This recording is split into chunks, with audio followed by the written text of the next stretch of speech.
ਤੁਹਾਨੂੰ ਕੀ ਲੱਗਦਾ ਹੈ ਕਿ ਅਸਲ ਸਕਸੈਸ ਕੀ ਹੈ? ਪੈਸਾ, ਰਿਸਪੈਕਟ ਜਾਂ ਪੀਸ? ਨਹੀਂ ਜੀ ਨਹੀਂ, ਇਹਨਾਂ ਤੋਂ ਇਲਾਵਾ ਤੁਸੀਂ ਆਪਣੇ ਕੰਮ ਦੇ ਨਾਲ ਕਿੰਨੇ ਮੁਖਲਿਸ ਹੋ। ਤੁਹਾਨੂੰ ਕਦੋਂ ਪਤਾ ਚੱਲਦਾ ਹੈ ਕਿ ਮੈਂ ਹੁਣ ਕਾਮਯਾਬ ਹਾਂ? ਹਾਂ, ਕਾਮਯਾਬੀ ਦੇਖੋ ਲੋਕ ਤੇ ਤੁਹਾਨੂੰ ਕਾਮਯਾਬ ਦੇਖ ਰਹੇ ਹੁੰਦੇ ਨੇ, ਲੇਕਿਨ ਇੱਕ ਆਪਣੀ ਸੈਟੀਸਫੈਕਸ਼ਨ ਵੀ ਬੜੀ ਉਹ ਕਦੋਂ ਮਿਲਦੀ ਹੈ? ਉਹ ਮਿਲਦੀ ਹੈ ਜਦ ਤੁਸੀਂ ਪੂਰੇ ਜਗ੍ਹਾ ਤੇ, ਔਰ ਸਭ ਤੋਂ ਜ਼ਿਆਦਾ ਆਪਣੀ ਫੈਮਿਲੀ ਦੇ ਵਿੱਚ, ਯਾਨੀ ਜਿਹੜਾ ਫੈਮਿਲੀ ਦਾ ਨਾਲ ਕਾਮਯਾਬ ਹੈ ਉਹ ਬੰਦਾ। ਹਾਂ, ਕਿਉਂਕਿ ਕਾਮਯਾਬ ਜਿਹੜੇ ਤੁਹਾਡੇ ਪਰਸਨਲ ਦੋਸਤ ਹੁੰਦੇ ਨੇ ਉਹ ਵੀ ਤੁਹਾਨੂੰ ਕਦੀ ਵੀ ਕਾਮਯਾਬ ਹੁੰਦਾ ਨਹੀਂ ਵੇਖਦੇ। ਜਦੋਂ ਵੇਖਣਗੇ ਤੁਹਾਨੂੰ, ਯਾਰ ਇਹ ਤੇ ਕੱਲ ਸਾਡੇ ਨਾਲ ਉੱਥੇ ਥੜੇ ਤੇ ਬੈਠਾ ਹੋਇਆ ਸੀ, ਅੱਜ ਇਹਨੂੰ ਅਸੀਂ ਸੁਪਰਸਟਾਰ ਕਿੰਨਾ ਮੰਨ ਲਈਏ, ਯਾਰ ਤੇ ਸਾਡਾ ਕਲਾਸ ਫੈਲੋ ਸੀ, ਅੱਜ ਇਹ ਯਾਰ ਸੁਪਰਸਟਾਰ ਬਣ ਗਏ, ਇਸ ਨੂੰ ਅਸੀਂ ਕਿਸ ਤਰ੍ਹਾਂ ਮੰਨ ਲਈਏ। ਤੇ ਜਿਸ ਟਾਈਮ ਉਹ ਮੰਨਣਗੇ, ਜਿਸ ਟਾਈਮ ਤੁਹਾਡੀ ਆਪਣੀ ਫੈਮਿਲੀ ਵਾਲੇ ਭੈਣਾਂ ਭਰਾ ਇਹ ਵੀ ਨਹੀਂ ਮੰਨਦੇ, ਯਕੀਨ ਕਰੋ ਮੇਰੇ ਤੇ ਭੈਣਾਂ ਹੀ ਬੜੀਆਂ ਸਾਥ ਹੋਣਾਗਾ, ਬੱਚੋ ਕੱਪੜੇ ਵਾਜੇ ਤਬਲੇ ਨਾਜ਼ਿਆ ਤੂੰ। ਸਗੀਆਂ ਭੈਣਾਂ ਮੇਰੀਆਂ 5 ਜਿਹਨੇ ਮੈਂ ਸਟਾਰਟ ਕੀਤਾ। ਅੱਛਾ, ਕਿੰਨੇ ਭੈਣ ਭਰਾ ਹੋ? ਅਸੀਂ 9 ਮਾਸ਼ਾਅੱਲਾ। ਹਾਂ, 5 ਭੈਣਾਂ 4 ਭਰਾ ਤੇ ਮੈਂ 7ਵੇਂ ਨੰਬਰ ਤੇ ਛੋਟਾ।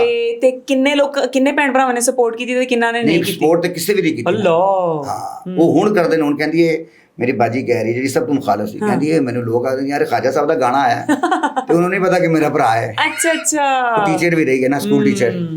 ਤੇ ਪੇਰੈਂਟਸ ਦੀ ਸਪੋਰਟ ਵਾਲਿਦ ਸਾਹਿਬ ਦੀ ਸੀ, ਕਿਉਂਕਿ ਵਾਲਿਦ ਸਾਹਿਬ ਮੇਰੇ ਰੇਡੀਓ ਪਾਕਿਸਤਾਨ 'ਚ ਹੁੰਦੇ ਸਨ। ਅੱਛਾ। ਲੇਕਿਨ ਉਹ ਮਤਲਬ ਕਸ਼ਮੀਰੀ, ਉਹਨਾਂ ਦੇ ਅਸੀਂ ਕਸ਼ਮੀਰੀ ਹਾਂ, ਤਾਂ ਕਸ਼ਮੀਰੀ ਜਿਸ ਤਰ੍ਹਾਂ ਤੁਸੀਂ ਪੋਡਕਾਸਟ ਕਰ ਰਹੇ ਹੋ ਨਾ, ਐਸੀ ਤਰ੍ਹਾਂ ਉਸ ਟਾਈਮ ਹੁੰਦਾ ਸੀ, ਇਸ ਤਰ੍ਹਾਂ ਲੋਕ ਬੈਠ ਕੇ ਗੱਲਾਂ ਕਰਦੇ ਸਨ ਰੇਡੀਓ ਤੇ। ਇਹ ਬੇਸਿਕਲੀ ਰੇਡੀਓ ਦਾ ਕਨਸੈਪਟ ਹੈ। ਹਾਂਜੀ। ਹੁਣ ਅਸੀਂ ਸ਼ਕਲ 'ਚ ਆ ਗਏ, ਵੈਸੇ ਰੇਡੀਓ ਦਾ ਕਨਸੈਪਟ। ਹੁਣ ਸ਼ਕਲਾਂ ਸ਼ਾਇਦ ਵੇਖਣ ਵਾਲੀਆਂ ਹੋ ਗਈਆਂ। ਅੱਛਾ, ਮੈਨੂੰ ਉਸ ਟਾਈਮ 9 ਬੱਚੇ ਹੁੰਦੇ ਸਨ ਤੇ ਸ਼ਕਲਾਂ ਵੀ ਵੇਖਣ ਵਾਲੀ ਕੋਈ ਨਹੀਂ। Thank you very much. ਅੱਛਾ ਖਵਾਜਾ ਸਾਹਿਬ, ਮੈਨੂੰ ਇਹ ਦੱਸੋ ਕਿ ਅੰਮੀ ਅੱਬੂ ਦੇ ਵਿੱਚੋਂ ਕਿਹਦੇ ਨਾਲ ਜ਼ਿਆਦਾ ਕੁਰਬਤ ਸੀ? ਵਾਲਦਾ ਨਾਲ। ਹਾਂ, ਮੁੰਡਿਆਂ ਦੀ ਜ਼ਿਆਦਾ ਵਾਲਦਾ ਨਾਲ ਹੀ, ਕਿਉਂਕਿ ਉਹਨਾਂ ਤੋਂ ਬਗੈਰ ਗੁਜ਼ਾਰਾ ਨਹੀਂ ਸੀ। ਉਹਨਾਂ ਨੂੰ ਸਵੇਰ ਚੁੰਮ ਕੇ ਜਾਣਾ, ਉਹਨਾਂ ਦੇ ਪੈਰਾਂ ਨੂੰ ਹੱਥ ਲਾ ਕੇ ਤੇ ਚੁੰਮ ਕੇ ਜਾਣਾ ਕੰਮ ਤੇ। ਵਾਹ। ਵਾਲੇ ਸਾਹਿਬ ਮੇਰੇ ਪਹਿਲੇ ਫੌਤ ਹੋ ਗਏ ਤੇ ਉਹ ਕਸ਼ਮੀਰੀ ਸਨ। ਉਹਨਾਂ ਦਾ ਵੀ ਇੱਕ ਆਰਟਿਸਟ, ਮੈਂ ਆਪਣੀ ਫੈਮਿਲੀ ਦੇ ਇਕੱਲਾ ਹੀ ਆਰਟਿਸਟ ਹਾਂ। ਅੱਛਾ, ਤੁਸੀਂ ਆਪਣੇ ਵਾਲਿਦ ਸਾਹਿਬ ਨੂੰ ਆਰਟਿਸਟ ਨਹੀਂ ਮੰਨਦੇ? ਨਹੀਂ, ਮੈਂ ਤਾਂ ਫੈਮਿਲੀ।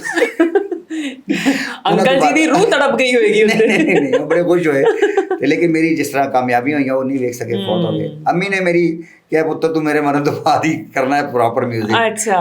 ਤੇ ਉਹਨਾਂ ਦੇ ਮਰਨ ਤੋਂ ਬਾਅਦ ਹੀ ਫਿਰ ਅੰਮੀ ਦੇ ਮਰਨ ਤੋਂ ਬਾਅਦ ਜਿਹੜੀ ਮੇਰੀ ਦੂਸਰੀ ਅੰਮੀ ਵੀ ਸਮਝ ਲਓ, ਬੇਗਮ ਵੀ ਅੰਮੀ ਦੇ ਬਰਾਬਰ ਹੀ ਹੈ।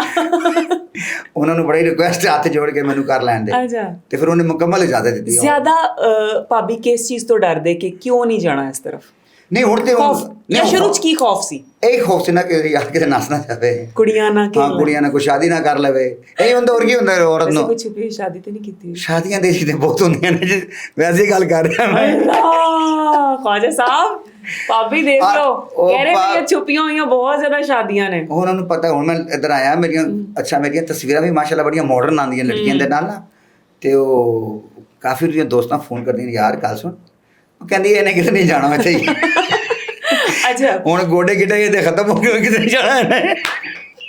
ਓਕੇ, ਮੈਨੂੰ ਇਹ ਦੱਸੋ ਕਿ ਵਾਲਦਾ ਸਾਹਿਬਾ ਦੇ ਨਾਲ ਕੋਈ ਬਹੁਤ ਹੀ ਖੂਬਸੂਰਤ ਯਾਦਾਂ ਉਹਨਾਂ ਦੇ ਨਾਲ ਅੱਜ ਵੀ ਉਹ ਗੱਲ ਯਾਦ ਆਉਂਦੀ ਹੈ, ਜਾਂ ਉਹ ਲਮਹਾ ਯਾਦ ਆਉਂਦਾ ਹੈ ਤੇ ਤੁਸੀਂ ਯਕੀਨ ਰੋ ਪੈਂਦੇ ਹੋ? ਤੁਸੀਂ ਰੋ ਕੇ ਮੇਰੀ, ਤੁਸੀਂ ਮੇਰਾ ਫੋਨ ਖੋਲੋਗੇ ਪਹਿਲੇ ਵਾਲਦਾ ਦੀ ਫੋਟੋ ਆਏਗੀ। ਅੱਛਾ।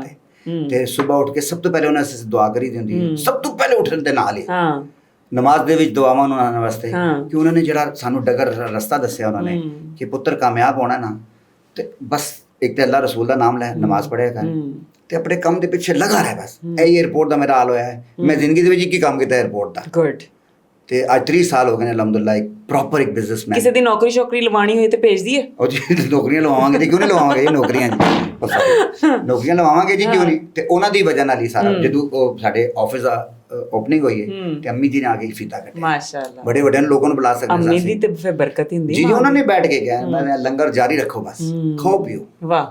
ਲੇਕਿਨ ਕੋਈ ਹੋਰ ਬਚਪਨ ਦੀ ਕੋਈ ਸ਼ਰਾਰਤ ਮਾਂ ਦੇ ਨਾਲ ਜਾਂ ਵਾਲਿਦ ਸਾਹਿਬ ਦੇ ਨਾਲ? ਉਹਦੀ ਬਚਪਨ ਸਾਡਾ ਮਾਸ਼ਾਅੱਲਾ ਉਹ ਹੈ ਹੀ ਸ਼ਰਾਰਤਾਂ ਵਾਲਾ ਸੀ। ਕੋਈ ਐਸੀ ਸ਼ਰਾਰਤ ਬੜੀ ਅਜੀਬੋ-ਗਰੀਬ, ਕਿਉਂਕਿ ਬੱਚੇ ਕਈ ਦਫਾ ਬਹੁਤ ਹੀ ਭੈੜੀ ਸ਼ਰਾਰਤ ਕਰਦੇ। ਉਹ ਜੀ ਅਸੀਂ ਉਸ ਨਾਲ ਫਿਲਮ ਦੇਖਣ ਦਾ ਬੜਾ ਸ਼ੌਕ ਹੁੰਦਾ ਸੀ। ਅੱਛਾ। ਤੇ ਸਲਮਾ ਸਾਡੇ ਘਰ ਤੋਂ ਬਸ ਕੋਈ ਵਾਕਿੰਗ ਡਿਸਟੈਂਸ ਸੀ। ਸਹੀ।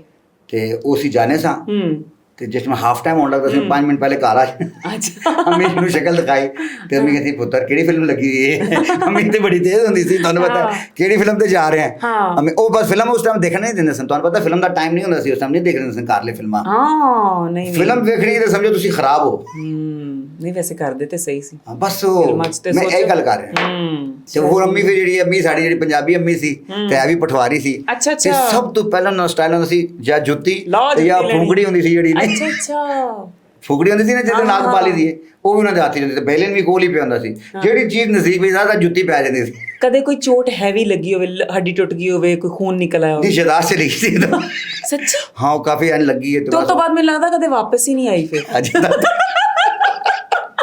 ਐ ਵੇਖ ਲਓ ਮੈਂ ਪਾਗਲੀ ਜੀ ਕਰੀ ਜਾ ਰਿਹਾ ਹਾਂ ਮੈਂ ਪਾਗਲਾਂ ਵਾਲੀ ਕਰੀ ਜਾ ਰਿਹਾ ਮੁਸਕਰਾਉਂਦੇ ਰਹੋ ਚੰਗੇ ਲੱਗਦੇ ਹੋ ਨਹੀਂ ਅੰਮੀ ਜੀ ਦੀ ਮਾਰ ਤੁਹਾਨੂੰ ਪਤਾ ਹੈ ਉਹ ਥੋੜੀ ਦੇਰ ਅਸਰ ਜ਼ਰੂਰ ਕਰਦੀ ਹੈ ਹਾਂ ਤੇ ਉਹਦਾ ਅਸਰ ਬੜੀ ਦੂਰ ਤੱਕ ਰਹਿੰਦਾ ਹਾਂ ਜੀ